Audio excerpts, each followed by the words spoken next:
कोई सा भी व्रत मत करिए, करवा चौथ का व्रत करना चाहिए औरतों को भी नहीं। ऐसा व्रत मैंने देखा औरतों को करते हो, बहुत परेशान हो जाते हैं बेचारे। बिल्कुल मत करिए। हाँ, अगर बगैर परेशानी के कर सके, पर कोई करवा चौथ करना है और ऐसे भगवान पे कोई भी संकट डालने की जरूरत नहीं। सहयोगियों को पार होने के बाद कोई जरूरत नहीं। उनके पति सब स्वस्थ रहते हैं, सब ठीक रहता है। अगर पति सहयोगी है तो कोई प्रॉब्लम ही नहीं। करवा चौथ क्या करने की जरूरत है? सब कहते हैं कि पार्वती जी ने करवा चौथ किया था, लेकिन उन्होंने शादी से पहले किया था, शादी के बाद नहीं। शादी के बाद करने की क्या जरूरत है? करवा चौथ का सबसे बड़ा तरीका यह है कि अपनी पति को पति समझ के रहिए, उनकी सेवा करिए, उनको समझिए वो क्या चीज है। वो बच्चों जैसे होते हैं, बहुत बार उनका बिहेवियर एकदम बच्चों जैसा होता है। किसी बात पे तुरंत जाएंगे, किसी बात में बिगड़ जाएंगे, उनका अहंकार बड़े जल्दी डूब जाता है। ये सब देखना चाहिए। तब उनसे प्यार से रहें, उनके साथ मीठी बातें करें, उनको सुख दें। ये करवा चौथ है। ये नहीं कि करवा चौथ के दिन भी आदमी को 1000 गालियां निकाल रहे, तो सब फिर वही बात आ गई ना डिस्कशन में। हालांकि करवा चौथ करने वाली औरतें मैंने देखा नहीं कि कभी भी ठीक से करवा चौथ करती। अगर करवा चौथ करें तो ये कि कब चंद्रमा निकलता है, कब चंद्रमा निकलता है, सबकी खोपड़ी चाट जाएंगे। उनको इतनी भूख लगी रहती है, ऐसे लोगों को क्या करवा चौथ करने की जरूरत है? और ये अनमैरिड लड़कियों को करना चाहिए कि हमें पति शिव जी जैसा मिले। पर आप पार्वती जी है क्या? पहले अपने को पहले पार्वती जी बनाइए, फिर शिव जी की इच्छा करें। शिव जी जैसे बैल पे बैठने वाले पति को संभालना कोई आसान नहीं है। शिव जी किसी का पति हो नहीं सकता सिवाय पार्वती का, वही संभाल सकती है और कोई नहीं। सब बिहड़ जीव है, ऐसे बिहड़ जीव की इच्छा भी करना मुझे लगता है गड़बड़ है। तुम लोग के बस का ही नहीं तो काय कैसे बिहड़ जीव की तुम लोग करते हैं। क्या मासिक धर्म के दौरान पूजा, क्या मासिक धर्म के दौरान पूजा होनी चाहिए?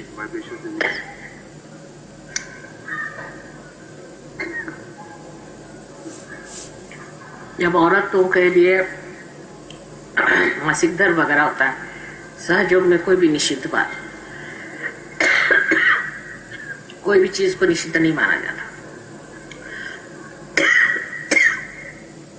विशुद्धि की कोलाहल सिर्फ उस वक्त में औरत को आराम करना चाहिए। और पूजा भी चीज में आप जानते हैं हमारा क्या विचार, पूजा भी किसकी करते हैं आप पहले ये देखना चाहिए। हाँ, वो भी काफी तमाशे, तो इसमें बड़ा गहरा जाना पड़ेगा। मेरे विचार से पहले थोड़ी पूजा वूजा बंद करके अब इधर ध्यान ही करें। जिसलिए पूजा करते थे वो हो गया, अपार हो गए। अब इसके बाद काय की पूजा करने की? मैंने आपको विश्वास ही नहीं होता कि आप पार हो गए, आप पूजा की जरूरत नहीं, अब ध्यान करने की जरूरत है। ये तो ऐसा ही हुआ कि मैं आ गई मोटर में यहाँ और मोटर में बैठी रह गई और मोटर वाले इसको भी चलते चलो हमको तो जाना है प्रोग्राम में। अरे भाई अब आ गए, अब उतरो और भाषण दो। अभी भी तुम कहाँ चल रहे? तो पूजा की तो जरूरत तब तक होती है जब तक वहां पहुंचे नहीं। पहुंचने के बाद समझ लेना चाहिए कि कैसे पहुंचे, क्या करना चाहिए। सारा रवैया बदल जाता है। अब मोटर से उतर के पैदल चल के यहाँ पर आए ना, सारा रवैया बदल गया। मोटर में तो पैदल नहीं चल रहे थे, मोटर चल रही थी। जब यहाँ आने का था तो मोटर रोक के अंदर आ गए, रवैया बदल गया ना हमारा। ऐसे सहयोग में अपना रवैया बदलना पड़ता है।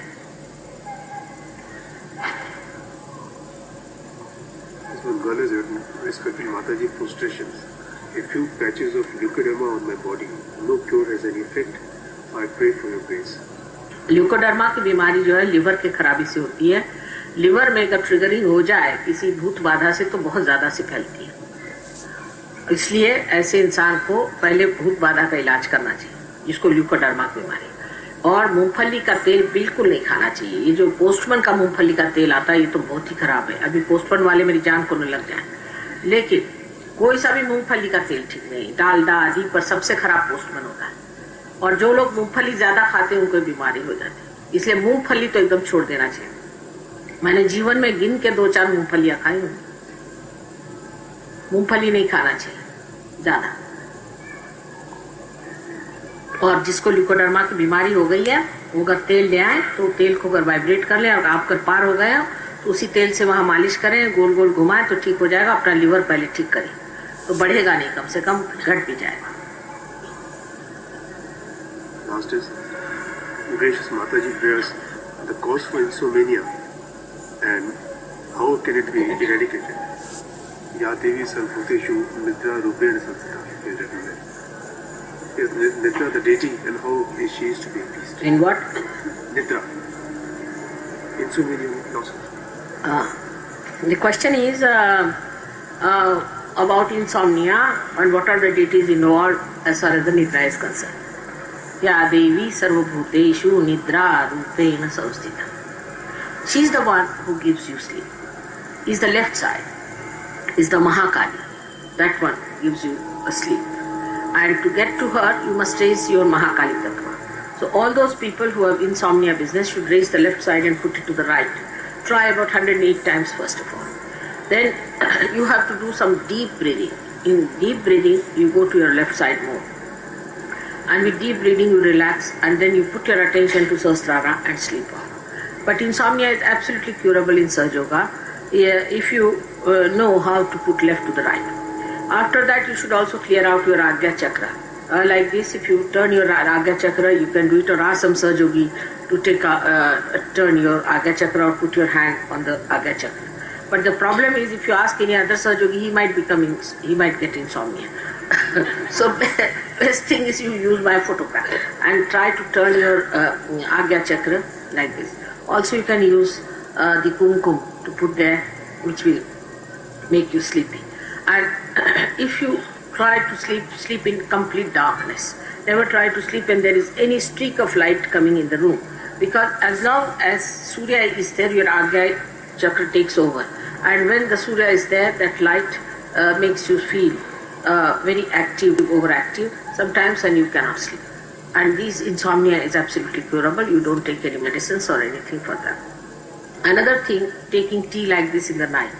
You might get insomnia, not me, but you might get. But normally never take any tea or any coffee after 6 o'clock. Never. You make it a point. I also try to do that because just to give you a lesson, but I have no problem of sleeping. But you should not take any tea or coffee after 6 o'clock. Say about 5 o'clock afterwards you should not take.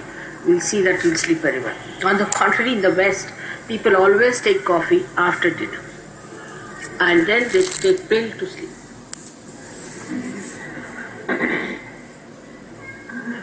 You must take milk, and milk covered with little butter, and sleep with that hot milk is a very good way of sleeping. If you do not get sleep, is very good. Milk is better. But instead of that, you take coffee, means you cannot sleep. When you have to study, you take coffee that you can keep awake. But to take coffee and then take the pill, what is the discretion in this? Is there any other question, please?